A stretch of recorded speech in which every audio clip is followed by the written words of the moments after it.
അത് ഉമ്മ, ഞങ്ങളിവിടെ പോണ്ടിച്ചേരിയിൽ ആദ്യം ഇവിടെ കാണാനൊക്കെ ഒരുപാട് സ്ഥലമുണ്ടല്ലേ? ഇവിടെ കാണാനൊന്നുമില്ല. ആകെ കടൽപ്പാലുണ്ട്, ടച്ച് കോളനി ഉണ്ട്, വേറെ ഒരു സാധനം. அது போது சார், அதெல்லாம் നമുക്ക് பார்க்கணும். நீங்க எப்ப ഫ്രീ? എന്റെ കാര്യമൊന്നും പറയണ്ട മോനെ, ഇവിടെ നിന്ന് തിരിയാൻ നേരില്ല. ഞങ്ങൾ ഏതായാലും 1-2 മാസം ഇവിടെ കാണും. പ്രത്യേകിച്ച് പരിപാടിയൊന്നുമില്ല. அப்படியா? കണ്ടാ അല്ല, നീ എന്തോ ഉദ്ദേശിച്ചേ? കുട്ടികൾ കളേഴ്സ് യു നോ. ഒരു കളക്ഷൻ. ഇവളുമാരൊന്നും കുളിക്കൂല, നനയ്ക്കൂല, ഇത് വായിക്ക് കൊള്ളില്ല, കൂറകളാണ്. അതൊന്നും ഒരു പ്രശ്നമല്ല. പിന്നെ ചൂട്, ഇവിടെ ജീവിച്ചു പോകാൻ പറ്റില്ല മോനെ. നാട്ടിലുണ്ടല്ലോ ഇതിനേലും കച്ചറ ചൂടാണ്. നീ എവിടെ വർക്ക് ചെയ്യുന്നത്? ഇവിടെ ഒന്നല്ല, കുറെ ദൂരെയാണ്. ഒരു ബസ് പോലും ഇല്ല, നടന്നു പോണം. ബഹുത് കഷ്ടപ്പെട്ട ആദ്മി ഹൈ കേട്ടാ. ഞാൻ ഇവലെ ഗോവയിലും ജോലി കിട്ടും നോക്കണം. ഗോവയ്ക്ക് പോയാ നമുക്ക് പോവാം. അടിപൊളി സ്ഥലമാണ്, ഞാൻ പോയിട്ടുണ്ട്. പാസ്പെസ്റ്റ് നേരെ ഇരിക്കേ.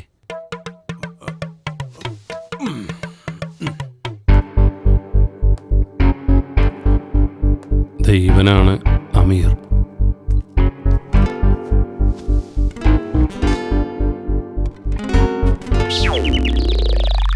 நீ சொன்ன மாதிரியே நான் கொடுக்க வேண்டியது கரெக்டாக கொடுத்துட்டேன். கிடைக்க வேண்டியது கிடைச்சதுக்கு அப்புறம் தேவையில்லாம இப்போ நீ தான் குழப்பிக்கிட்டு இருக்க. அமீர், நான் எந்த டீல்லையும் கரெக்டா இருப்பேன். நீ சொன்ன அமௌண்ட்டை கொஞ்சம் கூட நெகோஷியேட் பண்ணாம நான் கொடுத்துட்டேன். ஏன்னா நான் மேன் ஆஃப் வேர்ல்ட். டீல் முடிச்சு காசு வாங்கி போறவன் நீ. இப்போ பிரச்சனை பண்ண வந்துட்டேன்னா எனக்கு இன்னும் ஒரு முகம் இருக்கு. யார் காசு வாங்கினா? நீ கார்லேருந்து இறங்குற வரைக்கும் நான் பார்த்துருக்கேன். அது இல்லாமல் போலீஸ்கிட்ட இன்ஃபார்ம் பண்ணி தேவையில்லாமல் நீ தான் பிரச்சனை பண்ணிட்டு இருக்க. ஏய், யார பார்த்து என்ன பேசுற? தேவையில்லாம பேசுனா நீங்க இந்த உயிரோட கிளம்ப மாட்டேன்.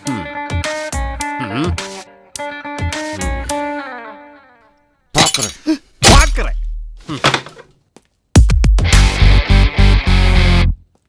പാക്കരെന്ന് പറഞ്ഞ ചുമ്മാ കാശ് അവന് തന്നെ കിട്ടിയിട്ടുള്ളത്.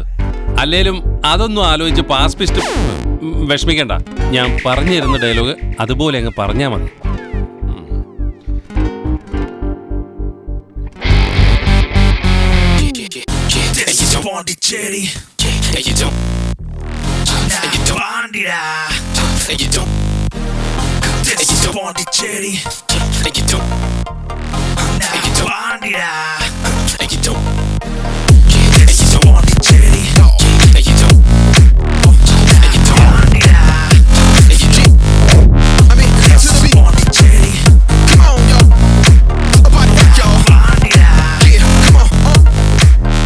മനുഷ്യോഗമുള്ള ഇവിടെ ആകെ 2-3 മതമാര്. എടാ, നമുക്കൊല്ല ഫുഡ് കഴിച്ചാലോ? ഒട്ട് 2 മാസം എങ്ങനെ പിടിച്ചിരിക്കാനാ? ഓമനക്കുട്ട, നിന്റെ അച്ഛനോട് പറഞ്ഞു കഴിഞ്ഞാൽ കുറച്ച് കാശ് അയച്ചിട്ടില്ലേ? അതിലും പേര് കടലിൽ ചാടി ചാവൂ.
ചേട്ടാ, ആ വീട് ആരുടെയാ?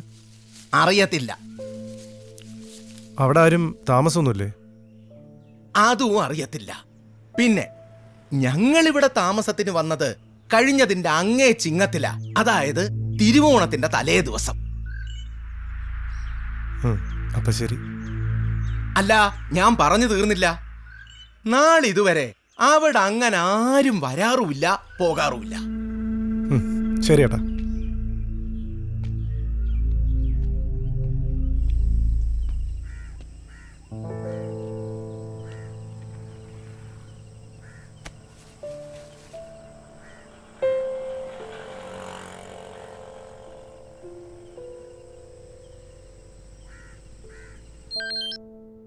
ഹലോ ഫ്രെഡി, ഞാനിവിടെ എത്തി. How is you? I am fine uncle. ഞാനൊരു കാര്യം അന്വേഷിക്കാൻ വിളിച്ചതാ. അങ്കിളിന് ചേർച്ചിനടുത്തുള്ള ബാനിയൻ അവന്യൂ അറിയില്ലേ? ബാനിയൻ അവൻ.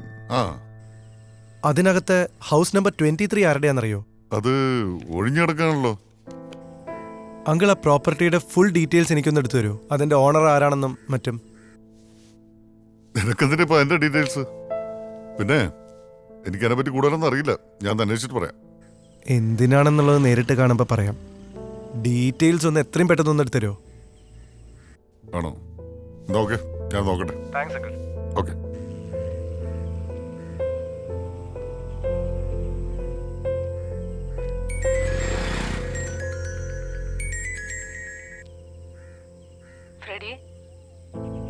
ഞാൻ പറഞ്ഞത് നിനക്ക് ഫീൽ ചെയ്തോ? അതിന് പുറകെ പോയിട്ട് കാര്യമില്ലാത്തതുകൊണ്ട് ഞാൻ അങ്ങനെ പറഞ്ഞേ. ഞാനിത് അടുത്തെത്തി കഴിഞ്ഞു. ഇന്ന് രാത്രി തന്നെ എനിക്ക് പിടിതരാത്ത ഈ പസിൽ ഞാൻ സോൾവ് ചെയ്യും.